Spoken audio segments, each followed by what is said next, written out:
एक लड़का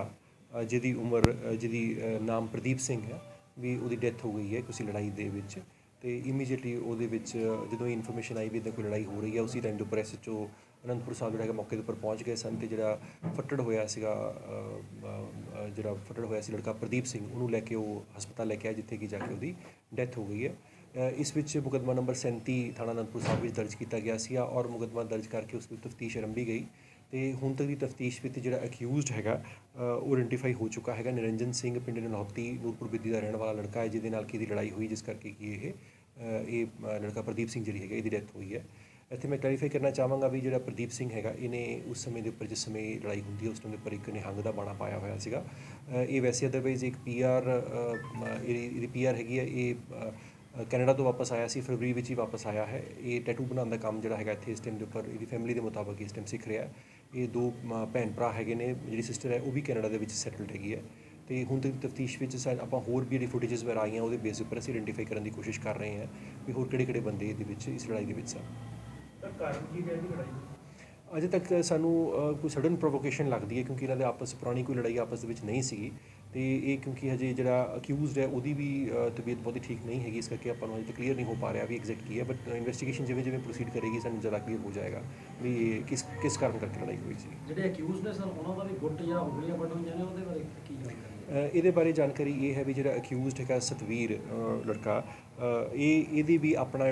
जो भी जो गुट है खब्बा गुट है वो उपर भी इंजरी हैगी है जिहदा कि इस टाइम के उपर ऑपरेशन PGI के चल रहा है। एक सर वीडियो वायरल हो रही सी जिहदे विच कुछ निहंग सिंह जिहड़े मोटरसाइकिलों के उपर नौजवान साइलेंसर खोल के घूम रहे थे बिल्कुल उस लोकेशन की उन्होंने निहंग सिंह कुट रहे थे उस मामले के रिलेटेड कोई मामला इस तरह की कोई इन्फॉर्मेशन देखो इस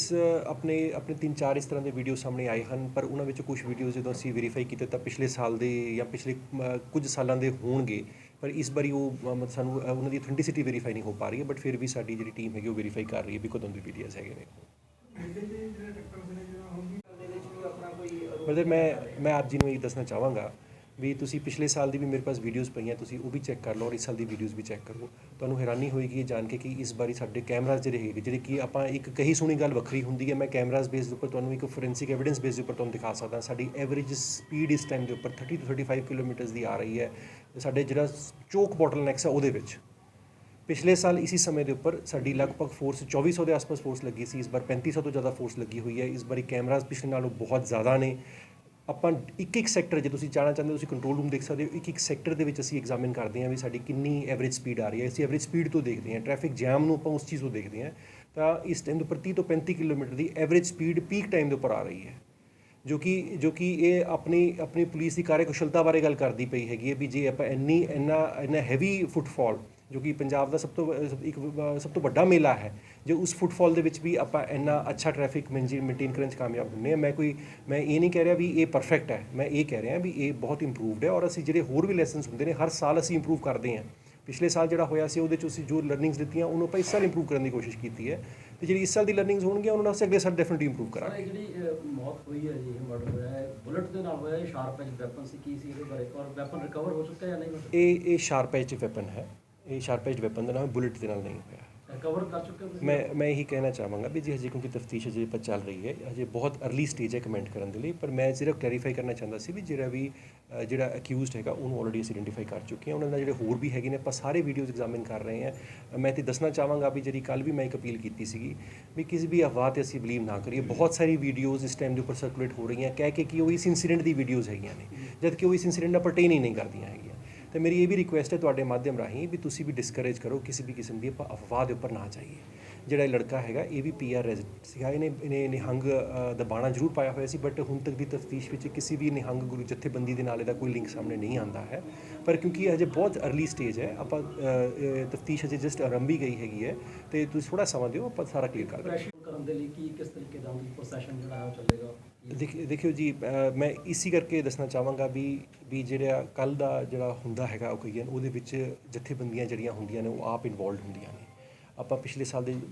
साल असीं पहली बारी बैरिकेडिंग स्पैशली इंट्रोड्यूस की थी क्योंकि उस तो पिछले साल कुछ सट्टां लग गई सन जिहदे करके कि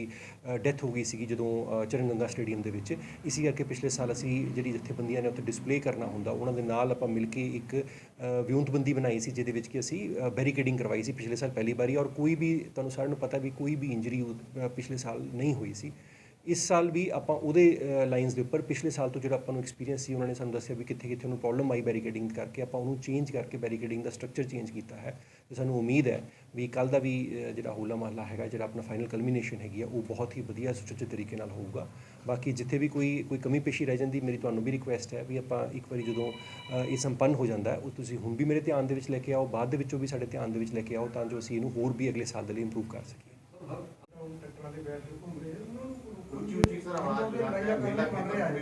ਦੇਖੋ ਇਹਦੇ 'ਚ ਇਸੀ ਕਰਕੇ ਇਸ ਵਾਰੀ ਅਸੀਂ ਸਪੈਸ਼ਲੀ ਆਪਣੇ ਰਿਕੁਐਸਟ ਕੀਤੀ ਸੀ ਗਿਆਨੀ ਜੀ ਨੂੰ, ਗਿਆਨੀ ਜੀ ਵੱਲੋਂ ਇੱਕ ਸਪੈਸ਼ਲ ਮੈਸੇਜ ਵੀ ਦਿੱਤਾ ਗਿਆ ਸੀਗਾ, ਸਾਰੀ ਸੰਗਤ ਨੂੰ ਮੈਸੇਜ ਦਿੱਤਾ ਗਿਆ ਹੈ ਵੀ ਇਹ ਇੱਕ ਬੜਾ ਇੱਕ ਪਾਇਸ ਓਕੇਜ਼ਨ ਹੈ, ਇਹਦੇ ਵਿੱਚ ਆਪਾਂ ਇਸ ਤਰ੍ਹਾਂ ਦੀ ਕੋਈ ਵੀ ਹੁੱਲੜਬਾਜ਼ੀ ਕੋਈ ਬੇਇੱਜ਼ਤੀ ਨਾ ਕਰੀਏ। ਸਾਡੇ ਵੱਲੋਂ ਵੀ ਆਪਾਂ ਬਾਰ-ਬਾਰ ਜਿਹੜਾ ਹੈਗਾ ਸੰਗਤਾਂ ਨੂੰ ਇਸ ਚੀਜ਼ ਬਾਰੇ ਦੱਸਦੇ ਵੀ ਹੈਗੇ ਹਾਂ, ਪਰ ਕਿਉਂਕਿ ਇੱਕ ਮੇਲੇ ਦਾ ਮਾਹੌਲ ਹੁੰਦਾ ਹੈਗਾ, ਮਾਹੌਲ ਵੀ ਆਪਾਂ ਖ਼ਰਾਬ ਨਹੀਂ ਕਰਨਾ ਹੁੰਦਾ, ਐਟ ਦ ਸੇਮ ਟਾਈਮ ਅਸੀਂ ਜਿਹੜੀ ਸੰਗਤ ਆ ਰਹੀ ਹੈ ਉਹਨੂੰ ਫੈਸਿਲੀਟੇਟ ਕਰਨਾ ਹੁੰਦਾ, ਇਸ ਕਰਕੇ ਸਾਡੇ ਵੱਲੋਂ ਕੁਝ ਚਲਾਨ ਵੀ ਕੀਤੇ ਗਏ ਨੇ, ਲੋਕਾਂ ਨੂੰ ਸਮਝਾਇਆ ਵੀ ਜਾਂਦਾ ਹੈਗਾ, ਬਾਰ-ਬਾਰ ਤੌਰ 'ਤੇ ਆਪਾਂ ਸਮਝਾਉਂਦੇ ਹੈਗੇ ਹਾਂ। ਅਤੇ ਮੈਂ ਤੁਹਾਡੇ ਮਾਧਿਅਮ ਨਾਲ ਦੁਬਾਰਾ ਅਪੀਲ ਕਰਾਂਗਾ ਵੀ ਜੋ ਗਿਆਨੀ ਜੀ ਨੇ ਪਹਿਲੇ ਵੀ ਅਪੀਲ ਕੀਤੀ ਸੀ ਉਹਦੇ ਉੱਪਰ ਆਪਾਂ ਖਰਾ ਉਤਰੀਏ ਔਰ ਇੱਕ ਬੜਾ ਇੱਕ ਪਾਇਸ ਮੇਲਾ ਹੈਗਾ ਅਤੇ ਆਪਾਂ ਇਸ ਮੇਲੇ ਨੂੰ ਮੇਲੇ ਦੀ ਸਪਿਰਿਟ ਦੇ ਵਿੱਚ ਲਈਏ। ਮੈਂ ਆਪ ਜੀ ਨੂੰ ਦੱਸਿਆ ਵੀ ਜਦੋਂ ਆਪਣੀ ਮੀਟਿੰਗਸ ਹੋਈਆਂ ਸੀ ਗਿਆਨੀ ਜੀ ਨਾਲ ਵੀ ਜਦੋਂ ਮੀਟਿੰਗਸ ਹੋਈਆਂ ਸੀ, ਇਸੀ ਕਰਕੇ ਅਸੀਂ ਗਿਆਨੀ ਜੀ ਤੋਂ ਸਪੈਸ਼ਲੀ ਇੱਕ ਇਹ ਰਿਕੁਐਸਟ ਪਵਾਈ ਸੀ ਸਾਰਿਆਂ ਨੂੰ ਵੀ ਜਿਹੜੀ ਸੰਗਤ ਆ ਰਹੀ ਹੈਗੀ ਉਹ ਸੰਗਤ ਇਸ ਚੀਜ਼ ਨੂੰ ਆਪਣਾ ਇੱਕ ਮੇਲੇ ਦੇ ਵਿੱਚ ਮੇਲੇ ਦੀ ਪਾਇਸਨੈਸ ਨੂੰ ਸਮਝਦੇ ਹੋਏ ਉਹਦੇ ਹਿਸਾਬ ਦੇ ਨਾਲ ਹੀ ਆਪਣਾ ਨੂੰ ਕੰਡਕਟ ਕਰੀਏ ਅਤੇ ਆਪਾਂ ਜਿਹੜੀ ਵੀ ਅਗਲੀ ਕਾਰਵਾਈ ਬਣਦੀ ਹੋਊਗੀ ਉਸ ਕਾਰਵਾਈ ਆਪਾਂ ਕਰਾਂਗੇ। ਹਾਂਜੀ ਹਿੰਦੂ ਦੇ ਸਿਰਾਂ ਤੋਂ ਟੋਪੀਆਂ ਲਾ ਕੇ ਦੇਜੇ ਤੇ ਟੰਗੇ ਨਾ ਉਹ ਕਰਦੇ ਆ ਜੇ ਕੋਈ ਦੇਖੋ ਬੜਾ ਸਰ ਦੁਕਾਨਾਂ ਦੀ ਗੱਲ ਹੈ, ਦੁਕਾਨਾਂ ਤੇ ਜਾ ਕੇ ਵੀ ਈਵਨ ਤੁਹਾਡਾ ਇੱਥੇ ਪੰਜ ਪਿਆਰਾ ਪਾਰਕ ਦੇ ਬਾਹਰ ਨਾਕਾ ਜਿੱਥੋਂ ਅਸੀਂ ਐਂਟਰ ਕਰਦੇ ਸੀ ਦੇ ਵਿੱਚ ਤੁਹਾਡੇ ਡੀਐਸਪੀ ਰੈਂਕ ਦੇ ਜਿਹੜੇ ਸੀਗੇ officer he was present over there ਤੇ ਦੋ ਤਿੰਨ ਨਿਹੰਗ ਸਿੰਘ ਜਿਹੜੇ ਉਹ ਨੇਜਾਂ ਦੇ ਉੱਪਰ ਟੋਪੀਆਂ ਟੰਗ ਕੇ ਜਿਹੜਾ ਸ਼ਰੇਆਮ ਉੱਥੇ ਦੇ ਵਰ ਸਿਟਿੰਗ ਆਈਡਲੀ। ਆਪਾਂ ਕੋਈ ਗੱਲ ਨਹੀਂ ਜੀ ਆਪਾਂ ਵੈਰੀਫਾਈ ਕਰ ਲੈਂਦੇ ਹਾਂ ਚੀਜ਼ ਨੂੰ, ਇਹ this is not been brought to my notice, ਆਪਾਂ ਵੈਰੀਫਾਈ ਕਰ ਲੈਂਦੇ ਹਾਂ। Thank you.